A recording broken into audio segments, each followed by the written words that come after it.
Salut tout le monde, c'est Magie Expliqué, j'espère que vous allez bien. Aujourd'hui on se retrouve pour une nouvelle vidéo, ça faisait longtemps que j'en avais pas fait, il s'agit d'une review de cartes, donc une présentation de paquet. Et aujourd'hui je vais vous présenter un paquet créé par la marque Theory 11, il s'agit du paquet de cartes James Bond 007. J'aime bien cette marque, ils font toujours des paquets très originaux et négligent jamais la qualité des cartes. Donc c'est parti, on passe tout de suite à la présentation du paquet. Alors ce paquet ils l'ont sorti pour célébrer le 25e volet des films sur 007 avec Mourir peut attendre qui était sorti en 2020.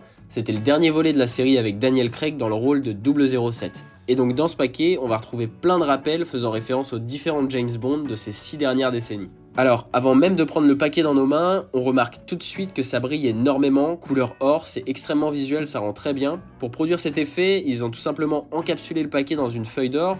Donc toutes les surfaces brillantes qu'on voit ressortir ici ont été plaquées avec une très fine feuille d'or bien sûr. En tout cas le rendu est vraiment très beau. Et en prenant le paquet dans les mains, on va tout de suite remarquer un vrai travail sur les reliefs. En effet sur toutes les faces du paquet, à part celle-ci où il n'y en a pas, tous les signes et logos importants ont été mis en relief. Donc au toucher et même visuellement, ça rend vraiment bien. On va voir plus en détail le paquet. Pour les points importants de la face principale, on retrouve les différentes couleurs, pique, cœur, trèfle et carreau en relief dans les angles.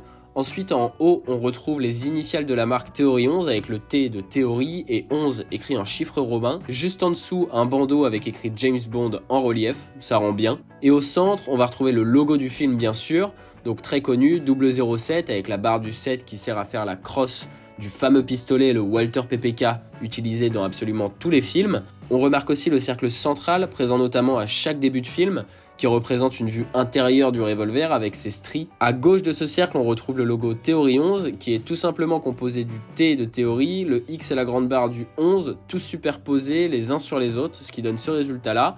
Et à droite, on retrouve le même logo avec écrit Cerca Trova, donc littéralement cherche et trouve. C'est un peu la devise de 007. Sur la face du haut, rien à signaler à part ce côté brillant et les reliefs. Sur la face de gauche, cette fois, on retrouve bien sûr le logo de la marque, mais aussi un autre détail, ce cercle avec écrit James Bond et un verre, c'est le fameux verre de Martini qu'adore prendre notre ami 007.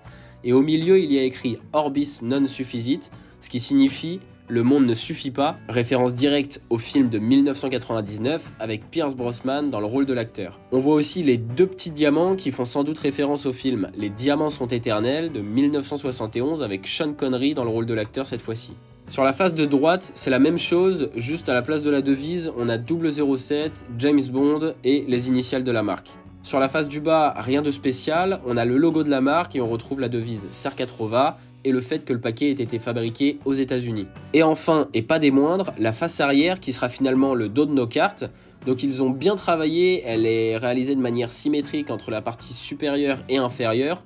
Au centre, on retrouve l'écusson de la famille Bond avec leur devise Orbis non sufficit, avec écrit à côté service secret et quelques rappels des différents gadgets de l'espion, le verre de Martini et un diamant qu'on a déjà vu, mais aussi la couronne d'Angleterre ainsi qu'une montre, ustensile indispensable pour 007. Et enfin, on retrouvera ici, on ne le voit pas de ce côté à cause de l'étiquette, un triangle avec la couronne d'Angleterre, écrit UK, donc les initiales de la Grande-Bretagne, et encore une fois, Cerca Trova, la devise, et Intelligence pour service de renseignement. On peut maintenant venir ouvrir le paquet, il va falloir couper cette petite étiquette rouge. Le choix du rouge, je valide complètement, je trouve que ça rend très bien en présence de l'or. Dès qu'on ouvre, on retrouve la devise de la famille Bond, et ici, sur chaque petite languette, le logo du film. Maintenant, les cartes, je passe directement pour les dos, car comme je l'ai dit, c'est les mêmes que cette face-là du paquet, juste la couleur change un peu, on se rapproche plus du marron maintenant. Moi j'aime bien, c'est pas une couleur qu'on a l'habitude de voir, dites-moi ce que vous en pensez dans les commentaires. En premier, on va tout de suite retrouver deux cartes de présentation, donc pour rappeler le thème du paquet et la marque. Ensuite, on commence par les jokers, ils sont identiques, c'est plutôt positif pour certains tours de magie par exemple. On retrouve le logo du film avec les couleurs pique, cœur, trèfle, carreau,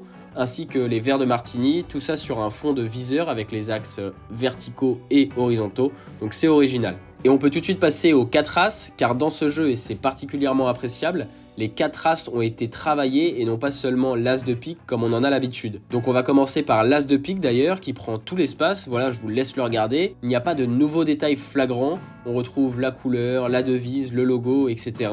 On passe à l'as de carreau qui lui est censé représenter le cadran d'une montre avec l'aiguille au milieu, un rappel à toutes les montres mythiques de 007. Pour l'as de trèfle, on retrouve un viseur avec les axes de visée horizontaux et verticaux. Et enfin, pour l'as de cœur, on retrouve ce fameux cercle de début de film Donc voilà pour les As, c'est vraiment très cool d'avoir rajouté un motif sur chacun d'entre eux. Pour les cartes de 2 à 10, je vais passer rapidement car il n'y a rien à signaler. Et on passe tout de suite aux cartes à tête. Et là encore, très content, toutes les têtes sont différentes. Donc on a vraiment 4 valets, 4 dames et 4 rois, tous différents. On commence par le valet de pique. Et le détail à remarquer chez lui, c'est ce stylo qu'il tient dans ses mains. Référence directe au gadget du stylo grenade dans GoldenEye de 1995 avec Pierce Brosnan. Ensuite, la dame de pique a un autre gadget qui lui fait penser à un objet royal. C'est peut-être un genre de canne de cérémonie et j'ai pas trouvé la référence ici. Si vous reconnaissez ce que c'est, dites-le moi dans les commentaires. Le roi de pique, lui, a un long pistolet qui ressemble fortement au pistolet en or dans le film L'homme au pistolet d'or de 1974 avec Roger Moore. Pour le valet de carreau, cette fois, c'est un harpon, référence directe au film Opération Tonnerre de 1965 avec Sean Connery cette fois-ci. Pour la dame de carreau, ils ont opté pour le Walther PPK, donc l'arme mythique qu'on retrouve dans chacun des films. Et ils ont fait la même chose pour le roi de carreau, au détail près que celui-ci a un harpon en plus. Donc on peut tout de suite passer au valet de trèfle, qui lui tient la fameuse carabine que James Bond utilise dans Bon baiser de Russie de 1963 avec Sean Connery. La dame de trèfle, elle, tient un couteau. Les plus renseignés d'entre vous reconnaîtront le couteau de Jinx dans Meurt un autre jour de 2002 avec Pierce Brosnan. Et enfin le roi de trèfle, là ils ont opté pour un bâton de ski qui fait office de carabine qu'on retrouve dans L'espion qui m'aimait de 1977 avec Roger Moore. Et enfin pour les cœurs, il n'y a rien de nouveau, le valet tient un Walther PPK, la dame le pistolet en or et le roi un Walther PPK aussi. Voilà, on a vu toutes les cartes du jeu, donc comme vous le constatez, il est bourré de références aux films et aux différents acteurs. Si celui-ci vous intéresse, je vous mets un lien dans la description où vous pourrez vous le procurer. La vidéo n'était pas sponsorisée, mais si Théorion se passe par là, je les remercie pour ce paquet de cartes et la qualité qui est toujours au rendez-vous. Et vous, n'hésitez pas à me dire dans les commentaires ce que vous pensez de ce paquet et si vous voulez plus de contenu de ce type. Moi, je vous laisse là-dessus et je vous dis à la prochaine pour une nouvelle vidéo. Allez, ciao!